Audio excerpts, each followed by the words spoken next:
AM న్యూస్కి స్వాగతం.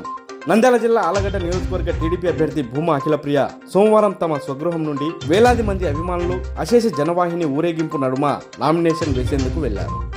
మండు టెండర్లను కూడా లెక్క చేయకుండా అఖిలప్రియ నామినేషన్ సందర్భంగా వేలాది మంది భూమా అభిమానులు, కార్యకర్తలు, ప్రజలు తరలి రావడంతో ఒక దశలో భూమా అఖిలప్రియ తీవ్ర భావోద్వేగానికి లోనయ్యారు. తన తల్లిదండ్రులు చనిపోయాక ప్రత్యర్థులు ప్రతి ఒక్కరూ భూమా కుటుంబంపై ఎందుకు కక్ష కట్టారో అర్థం కావడం లేదని భూమా అఖిలప్రియ ఆవేదన వ్యక్తపరిచారు. తమపై అక్రమంగా కేసులు పెట్టారని, తమ కార్యకర్తలపై కేసు పెట్టి చేయి కూడా చేసుకున్నారని, ఏ ఒక్కటి మర్చిపోలేదని, ఏ ఒక్కరిని మర్చిపోలేదని, ఇబ్బంది పెట్టిన వారందరినీ వదిలిపెట్టే సమస్య లేదని భూమా అఖిలప్రియ హెచ్చరించారు. ఈ 5 సంవత్సరాలలో అవినీతి, అరాచకాలు ఎలా ఉంటాయో చూపించారని, తనకు జైలు ఎలా ఉంటుందో చూపించారని, తనపై ఆరోపించిన అవినీతి కార్యక్రమాలు ఒక్కటైనా నిరూపించగలిగారా అంటూ ప్రశ్నించారు. తాను, తన భర్త, తన తమ్ముడు ముగ్గురు చావుకు తెగించి నిలబడి రాజకీయం చేస్తున్నామని భూమా అఖిలప్రియ అన్నారు. తనకు, తన భర్త భార్గవరాంకు ఏదైనా జరిగితే తన తమ్ముడు భూమా విఖ్యాత్ రెడ్డిని మీరే చూసుకోవాలంటూ కార్యకర్తల్ని, ప్రజల్ని భూమా అఖిలప్రియ కన్నీటితో వేడుకున్నారు. తన కోసం తమ్ముడు భూమా విఖ్యాత్ రెడ్డి చదువును సైతం వదిలేసి తనకు తోడుగా నిల్చున్నాడని, తర్వాత ఎన్నికల్లో తమ్ముడితో సహా ఇద్దరం అసెంబ్లీకి వెళ్తామని భూమా అఖిలప్రియ స్పష్టం చేశారు. అదేవిధంగా తన భర్త భార్గవరాం ఎన్ని ఇబ్బందులు వచ్చినా మా నాన్న భూమా నాగిరెడ్డికి ఇచ్చిన మాట కోసం అన్ని ఓర్చుకున్నాడని, రాబోయే రోజుల్లో నంద్యాల, ఆలగడ్డ రాజకీయాల్ని శాసిస్తామని భూమా అఖిలప్రియ తెలిపారు. ఇది తన నామినేషన్ కాదని, ఆలగడ్డ నియోజకవర్గ ప్రజల నామినేషన్ అని, అదేవిధంగా తాను గెలిస్తే అది తన గెలుపు కాదని, మీ అందరి గెలుపని, ప్రజల్ని ఇంట్లో కూర్చోబెట్టి మరీ వారి పనుల్ని చేస్తామని భూమా అఖిలప్రియ ప్రజలకు భరోసా ఇచ్చారు.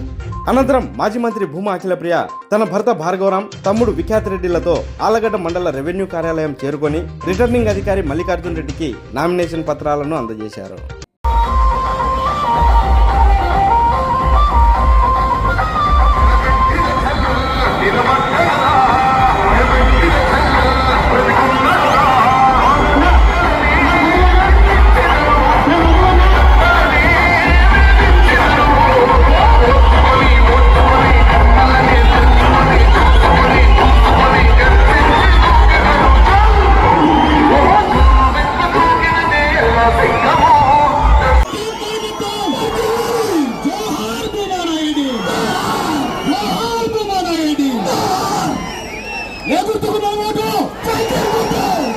ఇప్పుడు మీరెప్పుడెప్పుడని ఎదురు చూస్తున్నా వాడొచ్చారు, వీడొచ్చారు.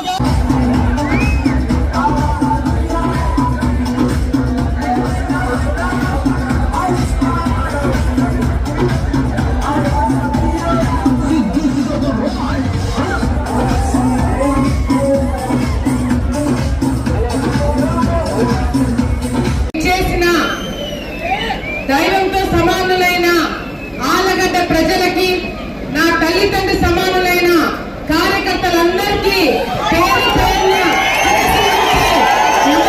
తెలియజేసుకుంటున్నాను. మామూలుగా మైక్ ఇస్తే వెంటనే మాటలు వచ్చే నాకు కూడా ఈరోజు మాటలు రావట్లేదు.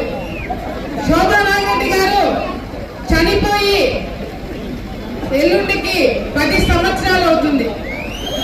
శోభమ్మ చనిపోయి 10 సంవత్సరాల్లో మాకు తల్లి లేని లోటు ఏ విధంగా ఉందో, ఒక మంచి నాయకురాల్ని, మీ ఇంటి ఆడబిడ్డని పోగొట్టుకున్నందుకు మీ అందరూ కూడా అంతే బాగుందని నేను ప్రతిసారి ప్రతి ఇంటికన్నా ప్రతి రోజు కూడా నేను గమనిస్తున్నాను. ఈరోజు ఈ 10 సంవత్సరాల్లో శోభమ్మ చనిపోయిన తర్వాత ఈ 10 సంవత్సరాల్లో చాలా చూసినాము. నా తండ్రి చావును చూసినాము,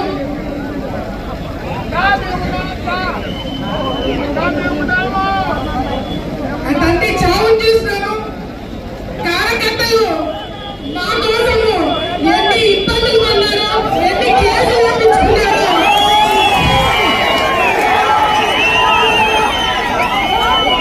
ప్రతిరోజు కార్యకర్తలు ఎట్లా కాపాడుకోవాలని ప్రతి క్షణం కూడా మీకు అందుబాటులో ఉండాలని ప్రతి క్షణం కూడా చూడటం జరిగింది.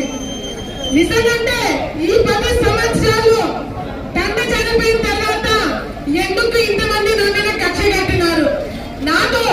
నాతో పెరిగిన వాళ్ళు, చిన్నప్పటి నుంచి నాతో పాటు పెరిగిన వాళ్ళు ఎందుకు దూరం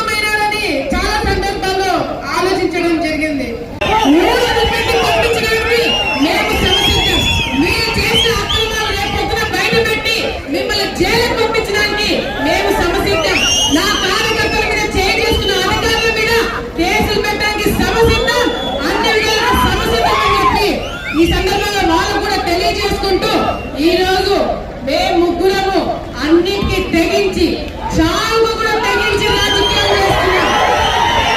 మా ప్రత్యర్థులు కూడా చావు సిద్ధమైతే దిగండి, లేకపోతే వద్దని చెప్పి వాళ్ళకు కూడా సలహాలు చెప్పడం జరుగుతుంది.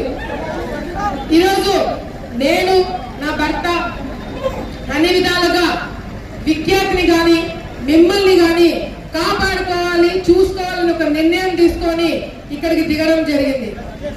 రాజకీయాలకు దిగిన తర్వాత ఎంతో మంది భూమా నాగిరెడ్డి శత్రువులు కావచ్చు, శోభా నాగిరెడ్డి గారి శత్రువులు కావచ్చు, లేకపోతే నా ప్రత్యర్థులుగైనా ఇంకా కొంతమంది కావచ్చు, గుంటనక్కలు కావచ్చు, ఎవరైనా సరే మమ్మల్ని మా ఇద్దరిని ఏ విధంగా ఇబ్బంది పెట్టాలని అన్ని విధాలుగా చూడడం జరుగుతుంది. మేమిద్దరం కూడా డిసైడ్ అయినా మా ఇద్దరికి ఏమైనా జరిగినా రేపు పొద్దున విఖ్యాతిని చూసుకోవడానికి మీరందరూ ఉన్నారు, ఉంటారని మీరందరూ విఖ్యాతి నెత్తి మీద పెట్టుకొని చూసుకుంటారని నాకు కూడా తెలుసు. నాకు ఏదైనా జరిగితే నాకు విఖ్యాతు తన మీద పెట్టుకొని చూసుకుంటారని కూడా తెలుసు. ఈ 5 సంవత్సరాలు ఎప్పుడు నాకు కన్నీళ్ళు రాలా, కానీ ఈ 5 సంవత్సరాలు పడిన ఇబ్బందులన్నీ ఇప్పుడు తీరబోతున్నాయి.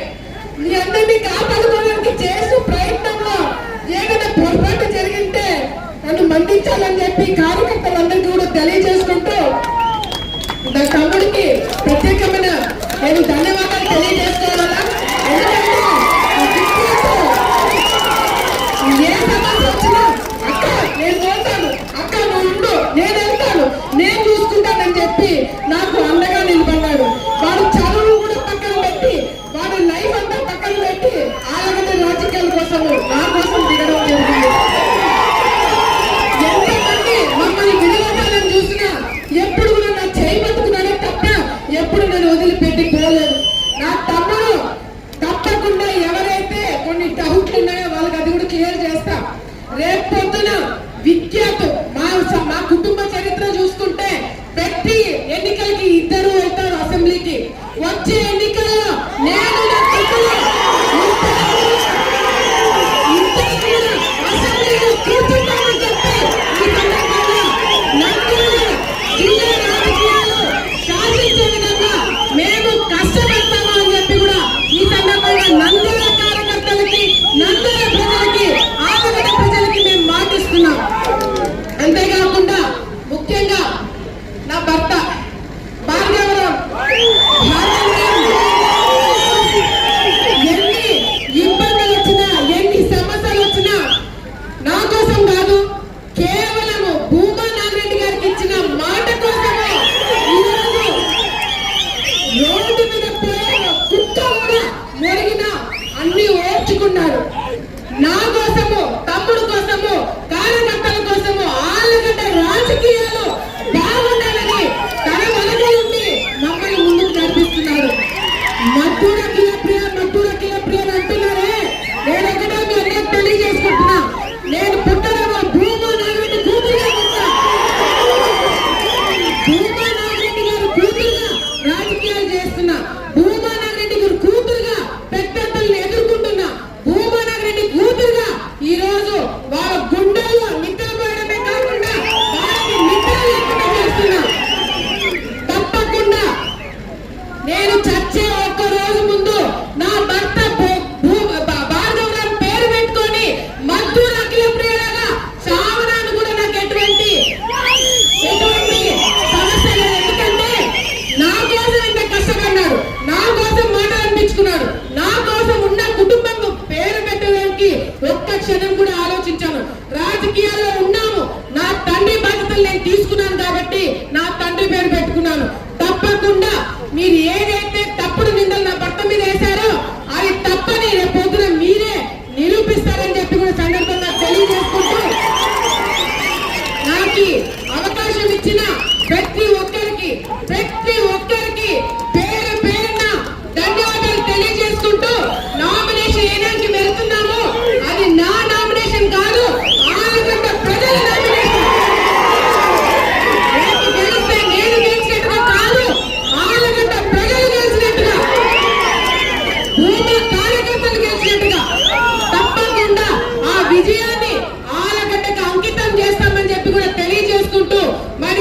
ఇచ్చేసిన జన సైనికులకి పేరు పేరున మీకు ధన్యవాదాలు తెలియజేసుకుంటున్నాను.